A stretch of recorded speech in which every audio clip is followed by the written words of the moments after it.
लेकिन आप देखेंगे कभी कभी क्या होता है, नंबर वाइब्रेशन काम करना बंद कर देती है या तकलीफ देनी भी शुरू कर देती है। कहने को फेवरेबल है, कहने को लक्की है, लेकिन ये उल्टा काम करना शुरू कर देती है और ये होता है। ऐसे वक्त में है तो आपका फेवरेबल नंबर अदरवाइज उस कॉन्टेक्स्ट में, लेकिन अभी आपको फ़ायदा नहीं दे रहा, उल्टा तकलीफ पहुंचा देता है, कभी कभी सुई चुभा देता है। वो तकलीफ क्यों, मैं आपको एग्जांपल देके समझाता हूँ। एक आपका दोस्त है, आपको जब कभी ज़रूरत है वो आपके साथ खड़ा है, मिलने आता है, हेलो है, और दोस्त है, अच्छा आपकी मदद के लिए खड़ा होता है। लेकिन कभी ऐसा हुआ है कि आप उसके घर गए मिलने के लिए और वो फूका सा बैठा हो और आप उसके पास जाके बोल चल खेलते हैं या चल बात करते हैं, मन पिछट, और आपको यूँ झड़क दे। उस समय पे आपको क्या फील होगा, मुझे चोट लग गई, मुझे इसने कुछ प्रहार करा, मुझे लग गई। क्या ऐसा अनुभव हुआ है या होता है, या इसका सिमिलर अनुभव कि जो व्यक्ति नॉर्मली आपके लिए प्रेमपूर्ण हो और अचानक वो किस दिन आपसे गुस्से में बात करे या किसी पीरियड में आपसे, और वो इसलिए नहीं कि शायद आपसे नाराज़ है, बल्कि इसलिए कि शायद वो किसी कारण से परेशान है और इसलिए आपको सपोर्ट नहीं कर रहा उस टाइम पे।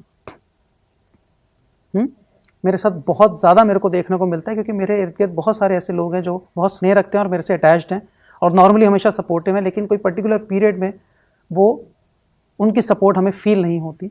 और मैं बहुत अच्छे से उस पर नज़र रखता हूँ इस बात पे कि वो सपोर्ट फील क्यों नहीं हो रही है, क्योंकि इस समय पे इस इन्फ्लुएंस में चल रहा है व्यक्ति।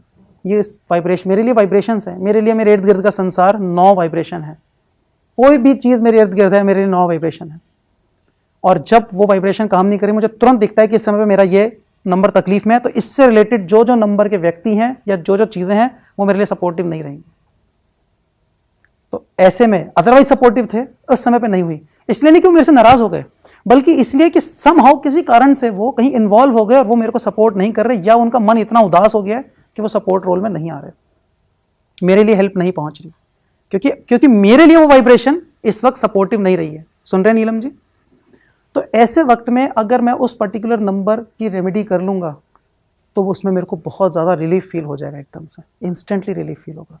और वो रेमेडी बहुत अच्छी क्या है कि उस नंबर के देवता का स्तुति करे जाए या देवता का मंत्र पढ़ा जाए या जो भी उनका पाठ है, कुछ भी उनका करा जाए।